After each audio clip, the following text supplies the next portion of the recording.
Okay. All right. Well, Great. welcome everybody. This is the Nervos AMA. We'll be taking questions from the community.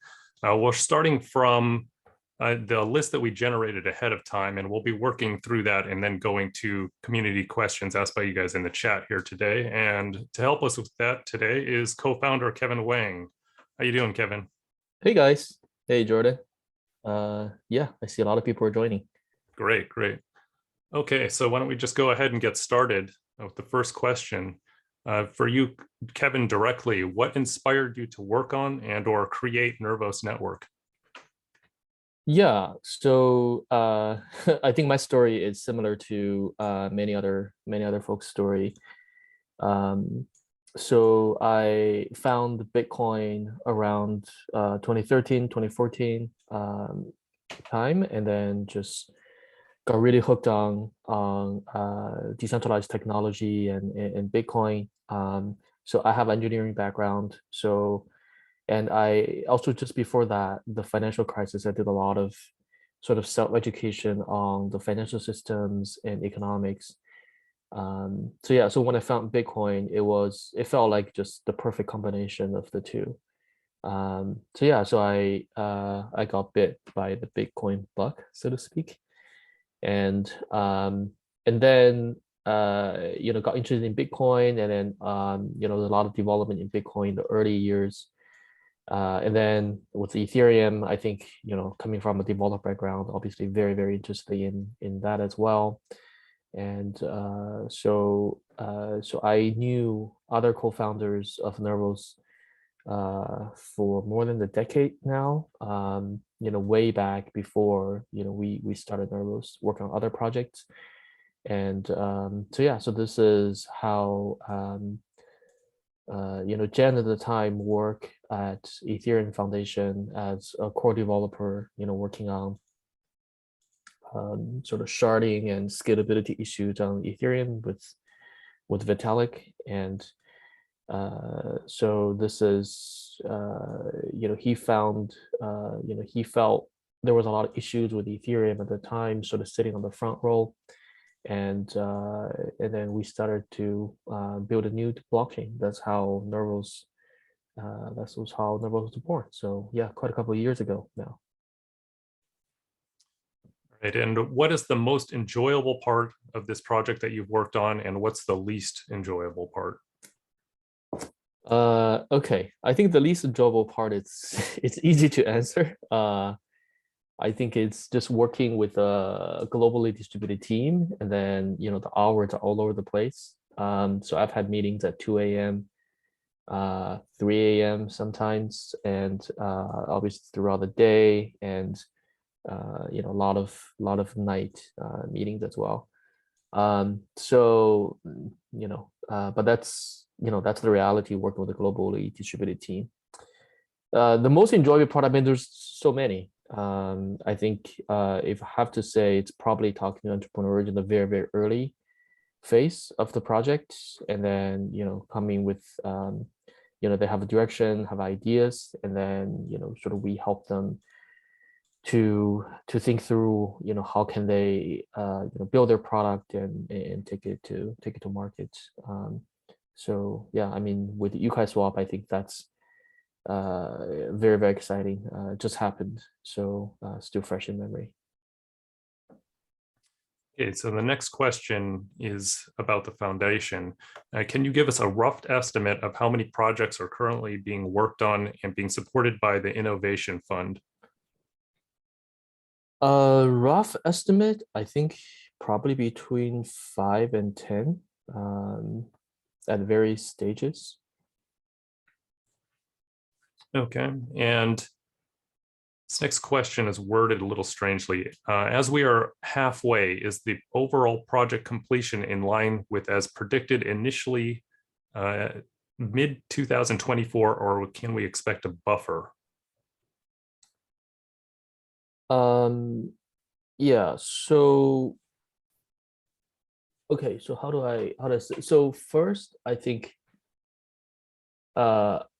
like for blockchain project, especially for platforms, right? Layer one platforms. I think it's very difficult to say completion, right? So look at Ethereum, it's many years started, many years before us, and then, it's still difficult to say, when Ethereum will complete because, just like open source software, you always go through tweaking and, upgrading and maintenance and optimization and things like that. I think the reference of predicted mid 2024, that was the estimate that we give for major infrastructure pieces that will be complete, right? So it's not that Nervos will be complete, but we have what we wanted to build on a roadmap as major infrastructure pieces, and I think we're in line with that prediction. And so Godwoken, for example, Godwoken launch and Force Bridge launch are two of the main accomplishments for us this year. Okay, so with all of the talk about interoperability, what makes CKB the most efficient for main adoption versus other chains like Cardia chain, Hedera chain, Cadena, etc.? Yeah, I haven't heard a lot of these other chains mentioned here. I think when people talk about, mostly, when people ask the similar question, they ask about, Polkadot or Cosmos, sort of more interoperability involved. So what we're seeing sort of in the interoperability space, generally for L1 platforms, there are two buckets, right? There are two categories. One is like Cosmos or Polkadot, where so their paradigm is you use our tools to build the blockchain, and then all the blockchains that you build with our tools will be interoperable, right? So this is for Polkadot, it's Substrate, and for Cosmos, it's Cosmos DK. And so they all have protocols for inter-ledger or inter-blockchain asset transfers and message passing, and for smart contract calls and whatnot. The reason they can do that is the tools themselves or the frameworks prescribe certain primitives, so they can make an assumption of who they're talking to, and then how do they interpret and parse messages between blockchains and so on. So that's one bucket, right? In the use my tool, and then I will make sure everybody interops. And the other bucket is, I think emerged more recently, probably in the last several months or so, is EVM, sort of in between EVM blockchain interoperability. And we have seen this as well. And I mean, there's a lot of, whether it's layer 1 or layer 2 EVM compatible solutions nowadays. And obviously, if everybody implements not just EVM, right? It's really the Ethereum, sort of the ecosystem, including tooling, including wallets and so on. So in this case, yes, it will be much easier for them to interop. The reason is very similar to the first bucket, where because all the blockchains are built with similar constructions. In this case, just most of them are just clones of Ethereum anyway. So developers can make assumptions of who they want to interop with, and then things like message encoding, things like crypto primitives available as precompiled on the other end, things like let's see, smart contract call formats, things like wallets and so on, right? So that's in between EVM chains, right? So there are a lot of talk about interoperability, and then I think what we trying to do is to encompass all of them. So instead of, for example, instead of asking the interoperable chains to build with our tools, then we allow sort of existing blockchains build with any technology to be able to interop. And obviously this includes EVM as well. And then we want to enable the highest possible sort of level of interoperability. So this includes not just asset transfers, but including message passing, including signature schemes, including wallet compatibility and all that. So I think this is the right way to go with interoperability because coming from sort of technology background, we've seen if you say, hey, here's my standard, right? If you conform with my standard, then everybody will play nice. And that's not possible, right? So everybody probably see the meme that when you try to invent a new standard, now you have one more standard to be compatible with. So we want to meet people, we want to meet other blockchains where they are, and the reason Nervos can do that is because one, Nervos is built with UTXO model, and then second, Nervos has a very low level virtual machines. So developers can roll any crypto primitives into at the same level as building libraries, right? So that gives us the superpower of without Nervos hard forks, we can deploy or launch any libraries that support other blockchains. So what that means is to other blockchains, we look like one of their clients, right? Because we have their all the native crypto primitives that needed to parse their messages and sign signatures, all that. And so we can natively interoperable with, for example, Cardano, interoperable with Bitcoin, and interoperable with Polkadot, for example, Polkadot blockchains built with Substrate, and the accounts created on Nervos can be of any format that exists on any other blockchains, right? So that gives the user the magic power of sort of cross-chain message passing, and then we just can take the conventions and keep the default we know and create account on Nervos for them automatically. And so a lot of these user experience optimizations will be possible when apps are built on Nervos and can be multi-chain apps. So anyway, so coming back a little bit here, I think this is a point we probably will touch on later as well. So we want to be able to provide this platform so that application developers, when they build apps, the applications will be inherently multi-chain, right? When infrastructure developers build their infrastructure on Nervos as well, all these infrastructure will be multi-chain, right? So what does that mean? You already seen Godwoken launch, right? Godwoken is a optimistic rollup, and not only it's optimistic rollup built on Nervos, it is actually a multi-chain optimistic rollup because it can work with any other blockchains out of the box and compatible with everybody's wallet address and wallet schemes and addresses and such and things like that. So for users in any other ecosystems, they can use Godwoken from their existing environments. So that would be possible. We can also do sort of cross-chain contract calls between Godwoken and any other blockchains as well. And we probably will talk about our roadmap a bit later. And for example, the side chains and state channels that we build on Nervos will also be multi-chain as well. So every for example, sidechains and all these layer 2s built on Ethereum are only compatible with Ethereum, right? But sidechains built on Nervos, for example, will natively support all the other blockchains and users and assets. So I think that's the difference. Okay, and the next question here is about layer 1. Is layer 1 complete, or will continue to be developed alongside layer 2? Yeah, layer 1 is, we're still developing on layer 1. Again, there's a lot to build on layer 1 as well.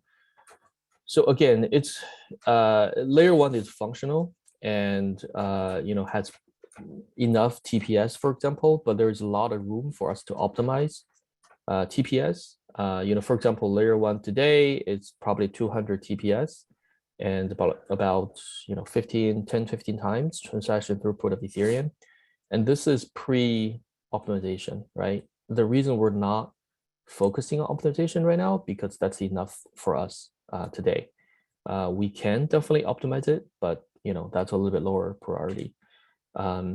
The other things on layer one, for example, we're building building the more extensions for our CKB VM for the virtual machine. So what that means is computation will be cheaper, and then we'll be able to natively support more crypto libraries like zero knowledge libraries. And once we deploy on that, it will be much easier to build zero knowledge based schemes on Nervos as well.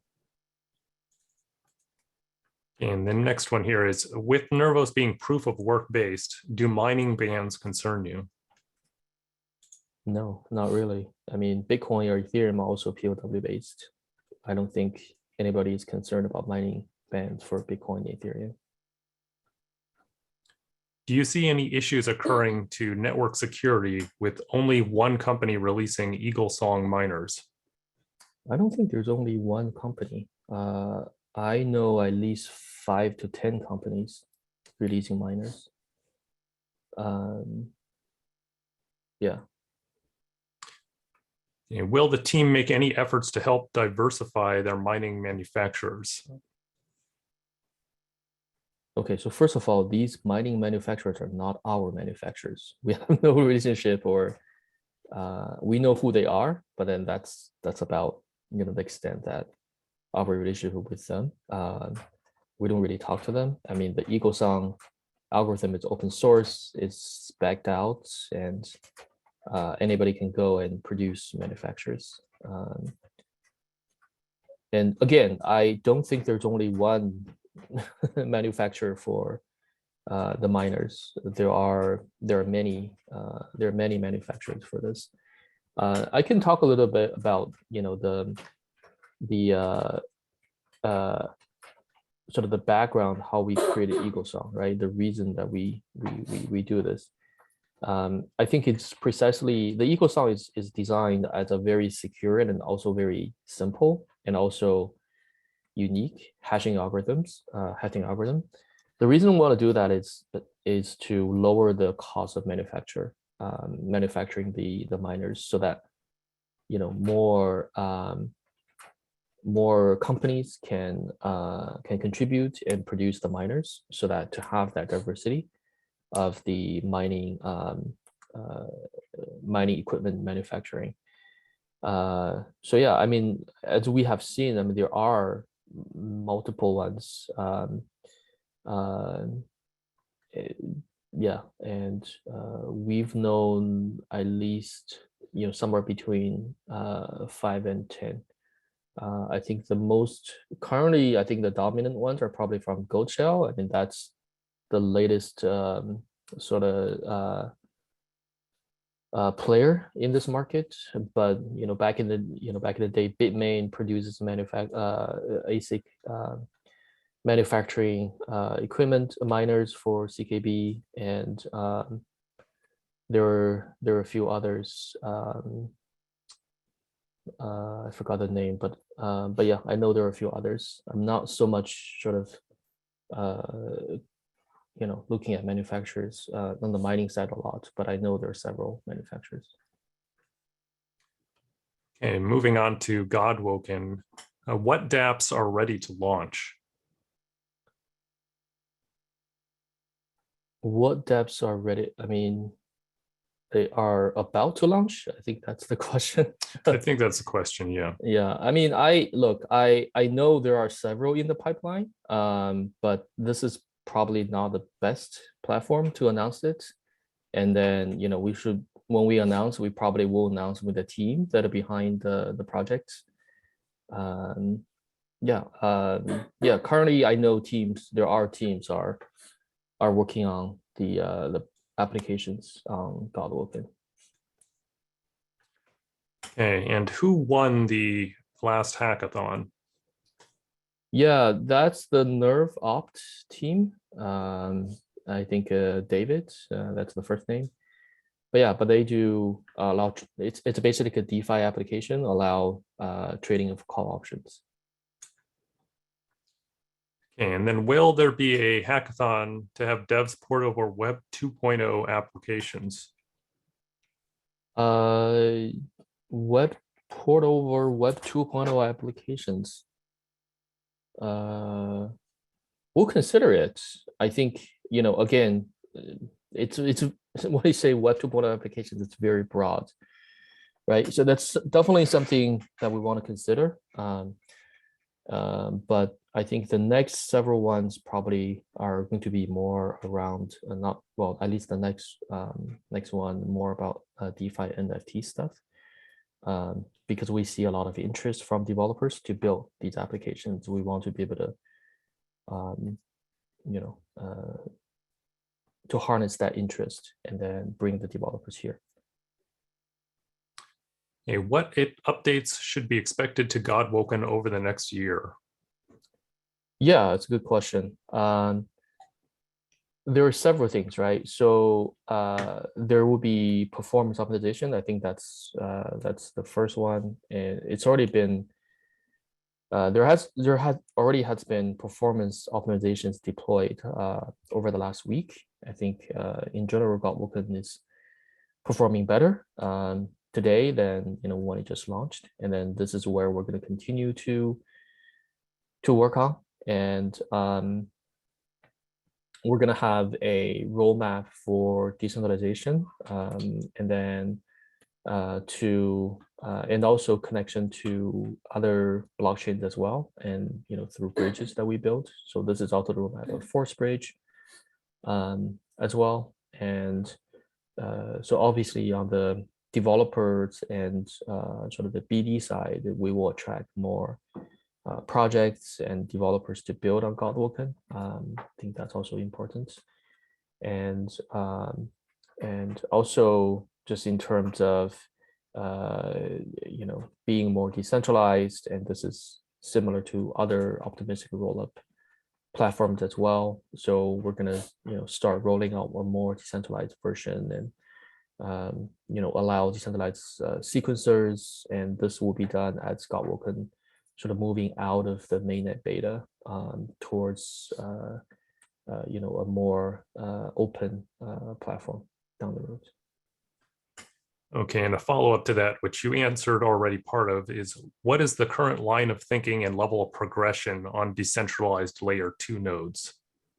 Yeah, so I think that's what we talk about. So when you think about layer 2 nodes, right, there's block producing nodes, and then there are also sort of just read-only nodes, or RPC nodes. And I think we are working on setting up the node infrastructure. We already have partners like Anchor, and so we are working with them on more sort of deploying the latest fixes and optimizations with Godwoken, and we're also with some community teams as well to set up node infrastructure. So for developers, they will be able to have multiple choices in terms of where they can get node services, and in terms of block producing and sequencers and that infrastructure. I think, like I said, I mean, there's a roadmap towards that as well. So as we move through to that more open phase, moving out of the mainnet beta of Godwoken. Okay, moving on to Force Bridge. The first question here, one that we get on a daily basis now, when will the bridge to Cardano be completed? Yeah, yeah, I mean, I think it's getting close. The development team are, in general, the software development side of it is getting close. Again, this is probably not the best platform to give a specific date, right? So I can only say things are going pretty well. But it's just like how Godwoken, the Force Bridge itself, the Ethereum bridge went through. It'll probably take testnet, and then making sure there are not bugs and issues, and then we'll after maybe a few weeks, then we'll go to mainnet. Okay, and will Ethereum transactions for Cardano run through Nervos? Will Ethereum transactions on Cardano? I think what he's asking here is, will Ethereum assets be able to be moved to Cardano through Nervos? Yeah, that's that's what the bridge can provide. That again, this is, I think, assuming the context here is for Cardano applications, right? Like for some of the swaps or some of the lending product and so on. Yes, I mean, this is the reason why we have a bridge to Ethereum, and we're getting close to complete the bridge to Cardano. Once that happens, yeah, people can bridge their Ethereum assets to Cardano through Nervos. Then people can use our Cardano apps for these assets.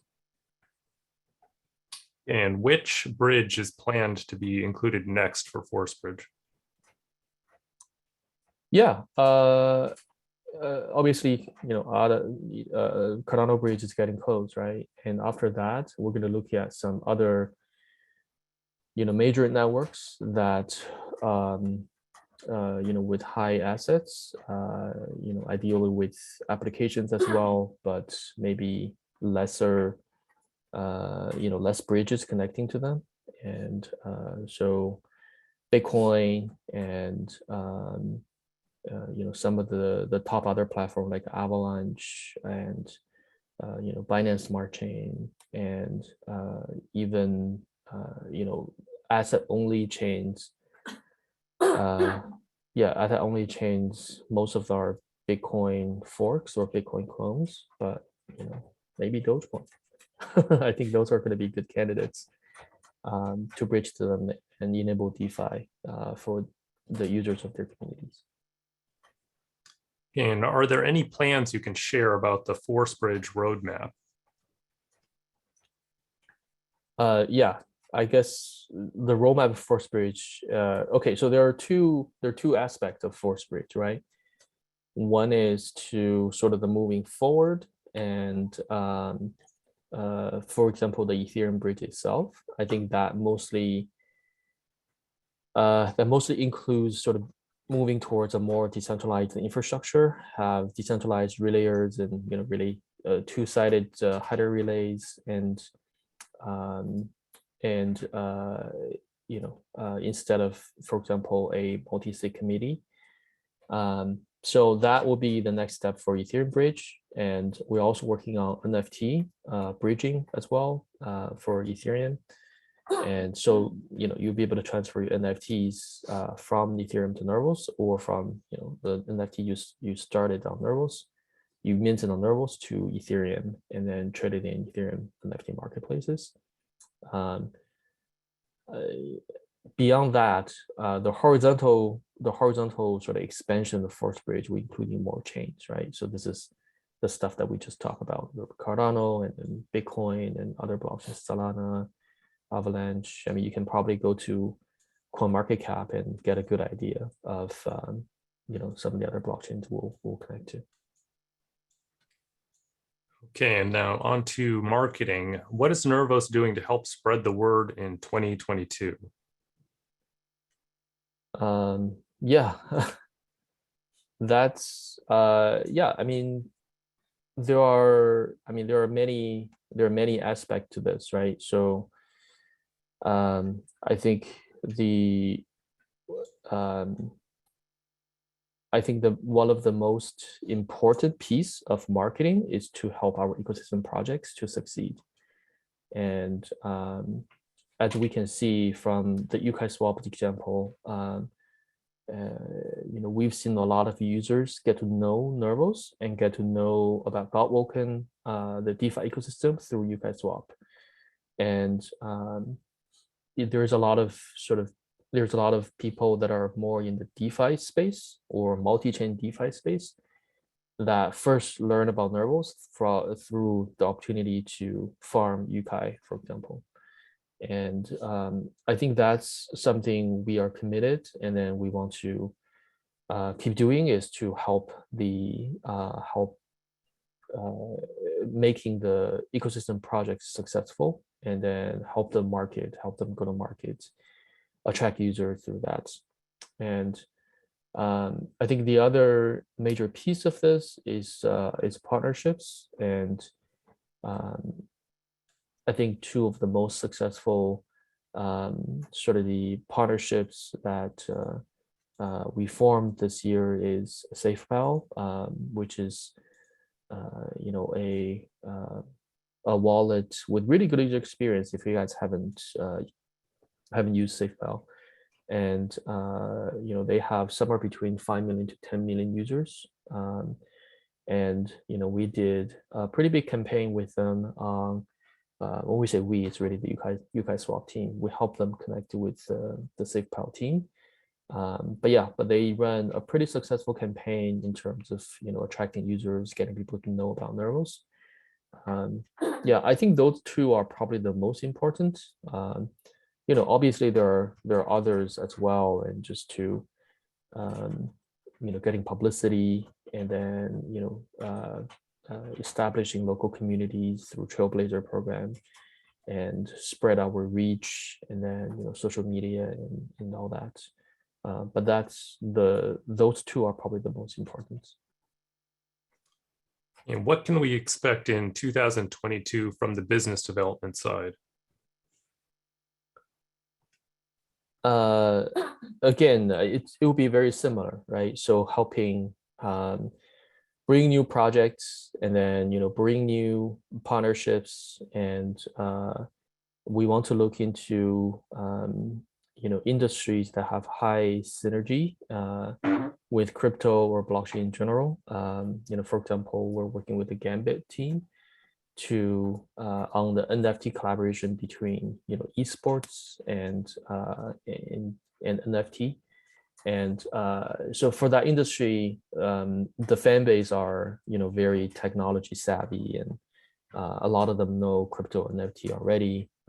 So this is to help us spread the words, as well as helping helping Gambit to build sort of NFT solutions that can better engage their community. So we're working through some very, very interesting ideas to see how to bring sort of NFT, putting NFT and esports or tournaments together, create interesting games or experience for fan base. So we'll continue to do that next year. And we're also doing on the NFT side for business development, we're sort of working together with some of the major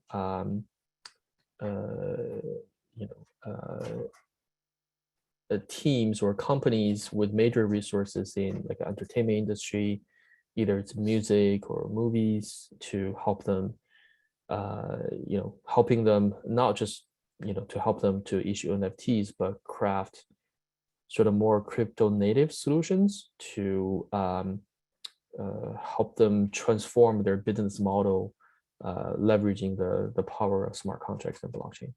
So again, we already have some leads there, and again, it's probably not the best time to go dive deep into those, but I think next year will be really, really interesting in that aspect. On the DeFi side, it's the same, right? So on the DeFi side, we will be working with both new developers as well as projects that are already deployed on other blockchains to evangelize, the benefits of building on Nervos. And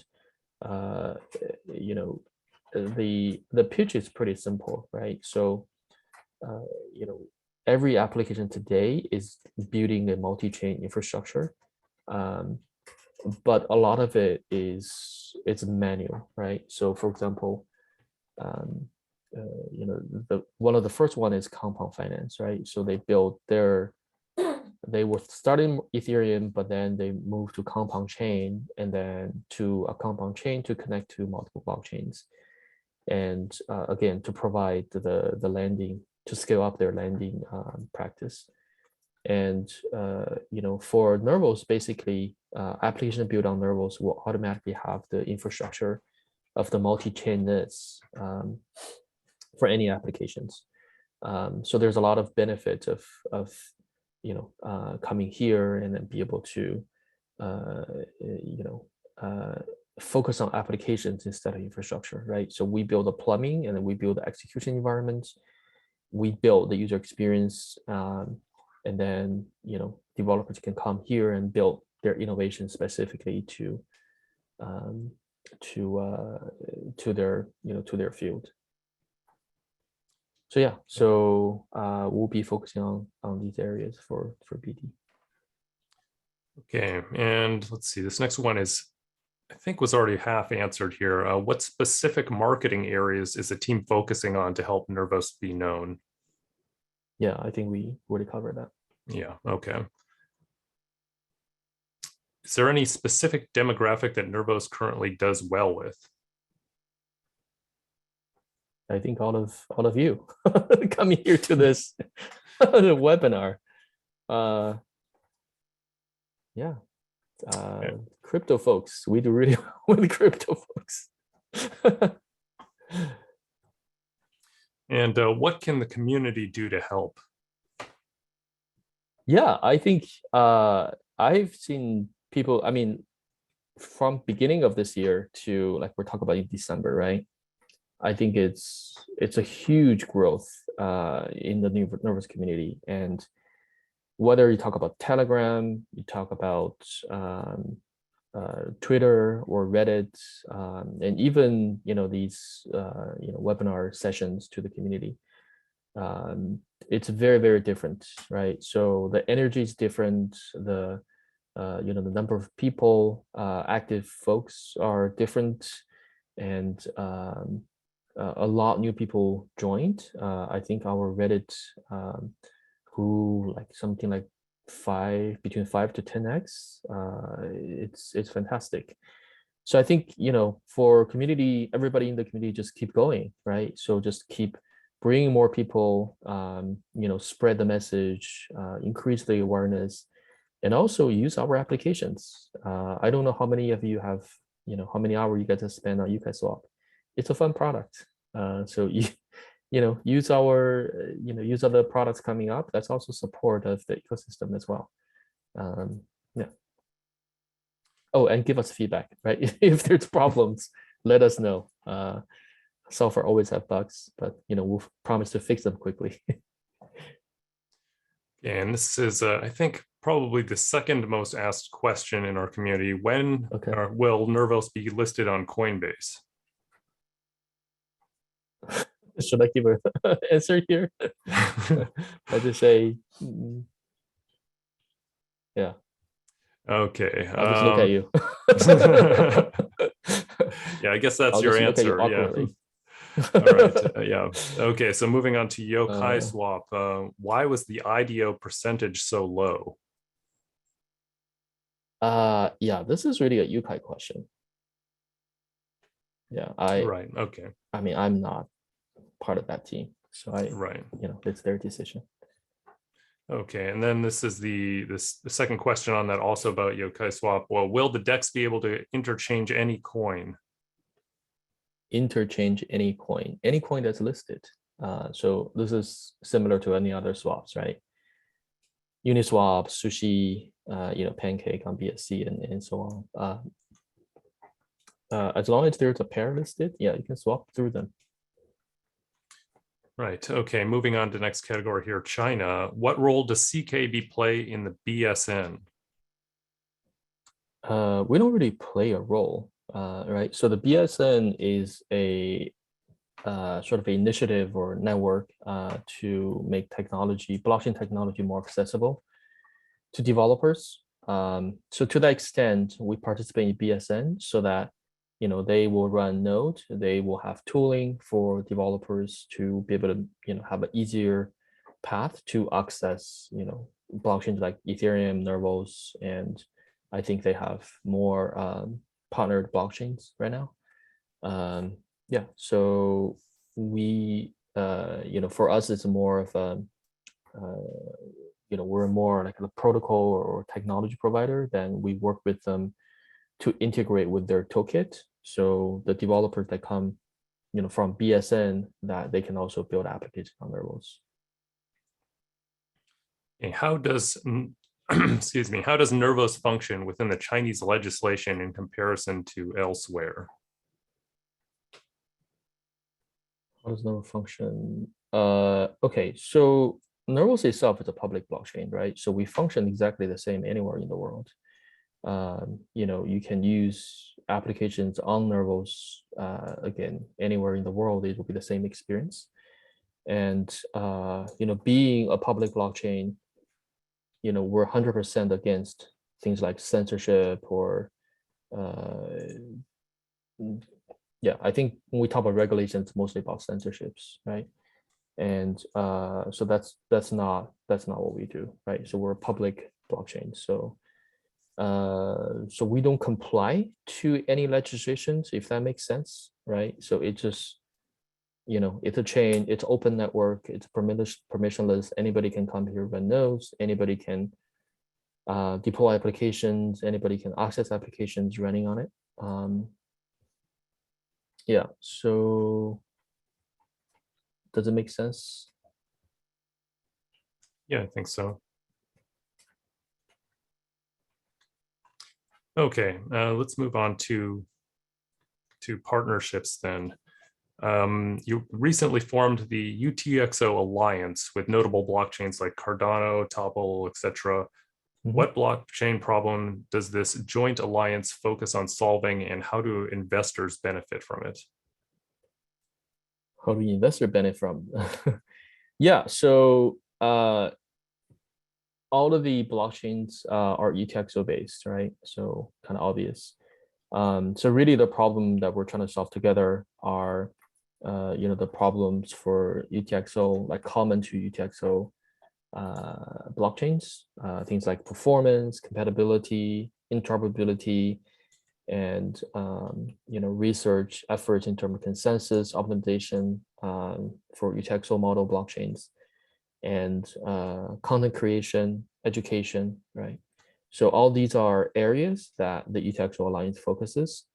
I think from users' point of view or investor point of view, what I can expect is probably more interoperable or more sort of tooling compatibility between these UTXO Alliance blockchains, so that applications are more easily sort of interoperable between the UTXO Alliance, and also the research efforts by for example, the research from Nervos will be shared with other blockchains as well, Cardano, Topple, to that the community in their in their blockchain can also benefit what we have learned, for example, through launching Godwoken and through building account abstraction accounts on Nervos to support Godwoken, for example.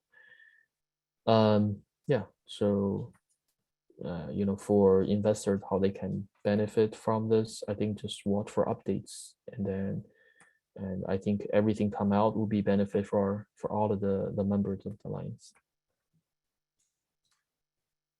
Okay, so this next one's general ecosystem question. Does your team have a filter to avoid possible upcoming scam projects on Nervos Network and help to keep it clean? Does the team have a filter? So I think one thing that I want to make sure is that we're a permissionless blockchain. I said exactly the opposite thing, right? So we're a permissionless blockchain. So which means anybody can deploy smart contracts on the blockchain, and anybody can create their own tokens. And you probably, again, this comes with the pros and cons. You probably see it on Ethereum. There are, so many scams, and if you go to Uniswap today, for example, there are people pretending to be CKB, but really it's not it's not at all. It just anybody can create a symbol and then create a token with a symbol CKB and pretend to be, CKB on Ethereum, right? So that's the reality of public blockchain. So whether there is a filter, I mean, I think it's yes and no. We want to be able to support entrepreneurs and high quality projects, and then we talk about supporting them, helping them go to markets, and even helping with them with the development efforts. But that doesn't mean that it's going to be an exclusive filter that coming from Nervos team, right? So, and that also doesn't mean like only projects that, for example, we have a mainnet beta program right now for Godwoken, and then we support developers who apply and build applications on Godwoken. But it doesn't mean, good applications can only come from that channel. I'm pretty sure there are many applications that built by community developers that may not need our help, or even don't talk to us, and that's perfectly okay.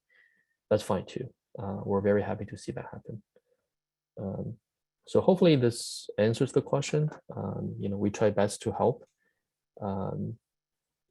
but there's no guarantees. Okay, what is the current status of the ledger approval for their CKB wallet? So that's the ledger application. And is there any way to expedite the approval so users don't have to use the experimental feature option? It's referring to the little message on there that prompts. Yeah, you may know this, Jordan, right? I think as far as I know, I think they are going through audit. Ledger is going through audit of the integration code. And we should expect that to be formally integrated pretty soon. Right. Hopefully. Yeah, I believe it was submitted over a year ago, and it took them quite a while to get around to it. It was on Ledger's schedule completely. Yeah. But then, yeah, we're kind of getting to the last mile here, right? So security audits, and they're going through that. Okay. Next one here. Has Kevin read Vitalik's recent post Endgame about ETH's future architecture? It seems like it's basically wants to do what Nervos has already done. Any thoughts on that? Yeah, I mean, I hate to play that guy, right? Say, hey, we knew this earlier, but I think this is what we believed from the very get-go of the Nervos Network. And sort of being a multi-layer network and interoperable with everybody, and taking something that's already proven and not to, this is how we started like 2 years ago to go on this path. And so in a way, I mean, we have the advantage of sort of seeing this and then optimize the entire architecture towards this angle, if you will. And again, this includes not just Godwoken, right, but or CKB layer 1, but also other layer 2 technologies that are all interoperable together, and then other bridges and all that. But yeah, but I'm happy that Vitalik and Ethereum community, and other more smart people were aligned into delivering that goal. I don't know, how much inspiration they've taken from our journey, or if there's even a little bit, I think we'll be very happy that we sort of move the space a little bit forward. Okay, next one is about wallets. Are we expecting a mobile wallet for Nervos soon? Mobile wallet from Nervos. Just use SafePal. I mean, today, if anybody asks me today, I would recommend SafePal. They're probably the most advanced wallet right now. They support Godwoken, and you can go, get this. They support swaps. So you can, if you have ETH or other crypto, USDT, USDC, you can swap to CKB pretty quickly. And they have hardware integration. And I mean, I use it myself. It's pretty good. Okay. Let's see this next one here. Will Nervos Network enter the metaverse space, and what role will Nervos play? Yes. Next year, you will see projects coming up. It's one of the projects that we supported. Okay. Is the China ban on crypto affecting Nervos? No, I don't think so. What do you like to do outside of working on Nervos, and how do you recharge yourself to continue pushing forward on the project? What do I do outside of that? I'm playing with my son. I have a 4-year-old son. Coming out of 2020, he's all over the place. In 2020, there wasn't much to do outside. Yeah, I know. Yeah, it's yeah, not much, I guess. Other than, well, I guess travel is also work, right? Go to conferences and all that. But yeah, as you can see, I work from home. This is my sort of home office. So yeah, not much, and just my day is just like meetings, talking to team, talking to investors, talking to partners. Yeah, I mean, I've been playing with UPI quite a bit recently. I think that's been fun. Yeah, educating myself about crypto. It's a very fast evolving space, and it's just always a lot to learn every day. Yeah. Okay, this next one, will Nervos build their own NFT platform? We have one, Collect, right? Collect is launched, and I think it's pretty well built. Yeah. Okay, let's see. The partnerships with CMBI and BSN were announced before the China ban in the summer of 2021. Has this impacted Nervos Network at all, specifically the fund for the innovation? No, we don't have the funds ready in place, so this is definitely not impacting that at all. I mean, if anything, I think the China ban on crypto is more towards retail trading activities. Then there's also capital control sort of elements into that decision as well. But in terms of technology, in terms of building applications, I think it's especially for public blockchains, right?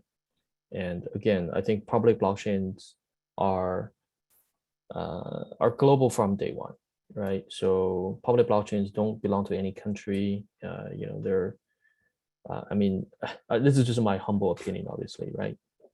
So if you see any public blockchain working very closely with governments, that's kind of strange.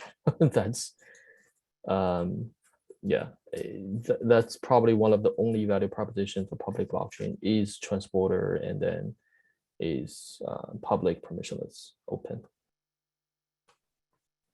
Yeah. Okay. Would it be possible for the team to start reporting the number of CK bytes that are locked up in cells? What's that question? Would it be possible for the team to start reporting the number of CK bytes that are locked up in cells? And second part of that is the Nervos Explorer website shows the number of cells, number of CKB related to those cells. Yeah, they want to know what is actually being locked up currently. I think that the correct term would be occupied in cells. Occupied in cell, the bytes occupied. I think, I mean, if I were to give an estimate, probably most cells are, either CKB cells themselves or sort of SUTT cells, right? So obviously there are cells used to deploy smart contracts, but those are the minority. So if you take the total number of cells, and then maybe times, I don't know, the average size, maybe times, a few hundred, maybe 400 or 500, you may get a good estimate of the total CK bytes occupied, if that's, yeah. Right. Then I believe that the GitHub for the front end is available there for anybody to log issues if they want to make a suggestion on more information. Yeah. And again, this is not, we're happy to, if somebody wants to build something like this is just more like a presentation, right? To connect to the blockchain, and then maybe live update, sales information, and just give a deeper dive. I mean, the Explorer serves a specific purpose, that to, look at transactions that happened and so on. It won't be the most sort of authoritative and comprehensive source of everything. So if anybody wants to build one, we're happy to talk and just build it. I mean, it's I don't think it's that complicated, right? You just have to index the cells and go through them and calculate. Yeah. Okay, when is the next town hall, and when do you expect the 2022 roadmap to be released? Yeah, the 2022 roadmap is probably going to release, after the new year, and that's when the engineering team will have like a new year planning session, and look at what we accomplished, and then to propose a roadmap for next year. Okay, let's see. This question here: can you go into more depth on DAS? I think this is just a general one. Can you explain what DAS is? Yeah, so DAS stands for Decentralized Account Service. So like I think I mentioned this before, right? So everything you build on Nervos is inherently multi-chain. So DAS is built on Nervos, therefore it's a multi-chain naming service, right? So on Ethereum we have ENS, so DAS is a multi-chain ENS, if that makes sense. And the reason they can do that is because they build on Nervos. Yeah, so you will be able to map a sort of more human readable address. I think they use .bit, right? You'll be able to associate that with a specific like blockchain address. This blockchain address can be on multiple blockchains. Obviously, it can be on Nervos, can be on Ethereum, can be on Bitcoin. I think they support Tron today as well, and I know they probably support other blockchains as well. So yeah, this is the benefit of building on Nervos. Whatever you build is multi-chain from day one. Yeah, so it's basically multi-chain ENS. But beyond that, I think they have more ambition as well, because once you have sort of a multi-chain, I mean, it's essentially a registry, right? A decentralized registry. You can register domain names. You can also register your crypto accounts. You can also register anything else you can imagine. So the what can happen on that, I think it's still very, very wide open. And again, with the benefit of being able to connect to everyone, right? So you have Internet of Things. In the future, you have AI and metaverse, and as long as these are going to happening on multiple blockchains, or even not blockchains, right? Multiple sort of cryptographic enabled devices, then if you need a naming service, then DAS is probably the best choice. And similarly, you want to build any other application, like you want to build metaverse applications, as long as these metaverse applications are going to happen on multiple blockchains, or like other cryptographically enabled devices, like in the future, maybe your router will be cryptographically enabled, and your even your traditional bank account may move towards that direction, right? In that future, I think applications integrated with Nervos will have the inherent advantage of that. Okay, can you expand on what happened to the plans for Galia swap? Yeah, so Glia Swap was a sort of more demo project put together with a foundation and to inspire more applications to come. And it's built as a layer one DAX or swap. And I know there are teams that are working on sort of building layer one DAX, but not just a DAX, but with other sort of functions as well. So those will be the descendants of Glia Swap, or what Glia Swap inspired. And then Yukai Swap, for those of you came to the community recently, Yukai Swap is built on layer two DAX. So feature-wise, it's very similar to Glia Swap, but it's built on layer two, so that it has a lot of the it can do more things similar to other Ethereum applications can do. So yeah, so I think Glia Swap is the code is open sourced. We point people to there as an example to build apps on layer one. So yeah, so I think in the future, layer one and the multiple layer twos will coexist. So this is going back to the end game question I answered a little bit earlier. Okay, has the DEX been audited to ensure funds won't be stolen? I'm sure they're referring to Yukai Swap there. Again, I'm not part of the Yukai Swap team, and Yukai Swap is not built by Nervos core team, so I don't think it's good for me to speak on behalf of them. Yeah. Okay. How big a deal is Unipass wallet?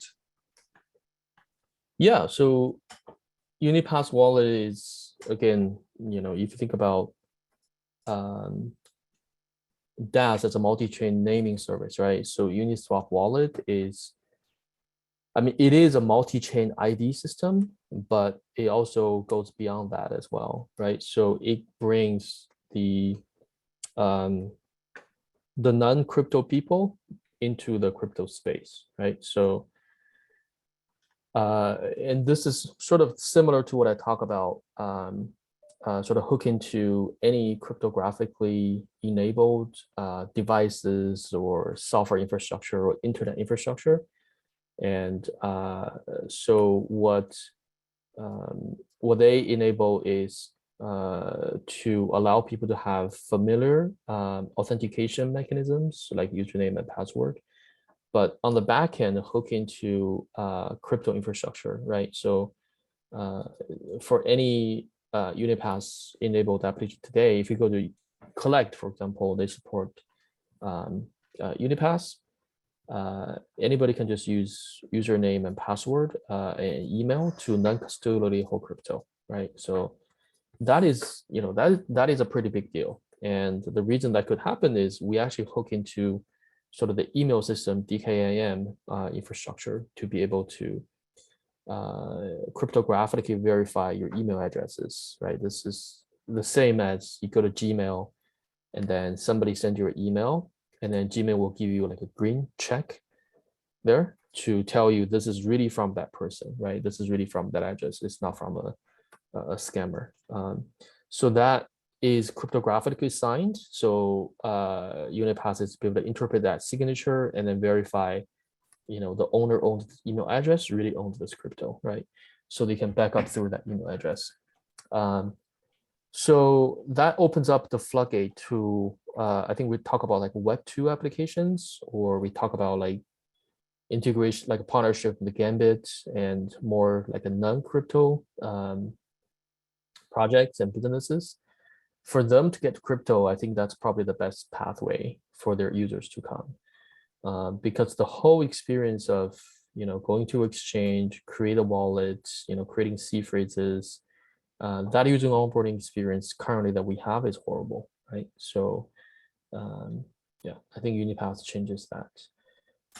I think they're going to have a launch this month, maybe. But yeah, I can't, again, I'm not part of that team as well. So, but I know they're pretty close to have another launch. Yeah, I see we have a lot of questions that are still open here, but unfortunately we are over time here. Do we need to wrap up or do we have any time for any more? Let's take maybe 3 more questions. Okay. How many more are there? Oh, they're coming in quicker than we would be able to answer. There's Okay. over 20 and they're coming in pretty rapidly here. So I'll just kind of pick a couple here. Yeah, why don't you just go through and pick a couple? I think, the question Yeah. maybe you see the most in the community. Yeah, here's one that's pretty common. If the price of CKB goes up dramatically, will this limit people's ability to build dApps? I would say no, right? The reason is because people can always go to, so it's the same argument of if for Ethereum, if the transaction fees go up significantly, will that limit users' ability to use these applications? Yes, in the way that users probably have to go to layer 2. But this is the reason that we propose a multi-layer architecture, and then we want to build the layer 1 for layer 2, right? And then if CKB goes up significantly, then more developers will be building on layer 2, and then more sort of assets will be held on layer 2, and then the state storage cost on layer 2 will be much cheaper. And then there will also be multiple layer 2 networks that interoperable as well. So for users, it won't feel that much difference. For developers, also cheaper cost. Obviously, I think layer 1 will have its advantage in terms of integrating with other blockchains and then integrating with crypto infrastructure, such as wallets and exchanges. So you, as a developer, you will have that advantage. If you build on your own sidechain, for example, you won't inherently have those access to, exchange support or wallet support, until probably you make it, very, very big. The project goes very big, then people will come to want to integrate with you. But if you build on layer 1, you have that from day 1, right? So it's probably, similar to a lot of the applications on Ethereum as well. And, if the cost is becoming too expensive, that also means the project's going to be very successful. You can probably go to your sidechain or layer 2, other type of layer 2 infrastructure, and then, just build compatibility layer between layer 1, layer 2, so that your users can go there as well. So yeah, so I think, just similar to computation cost, I think storage cost, is that way as well.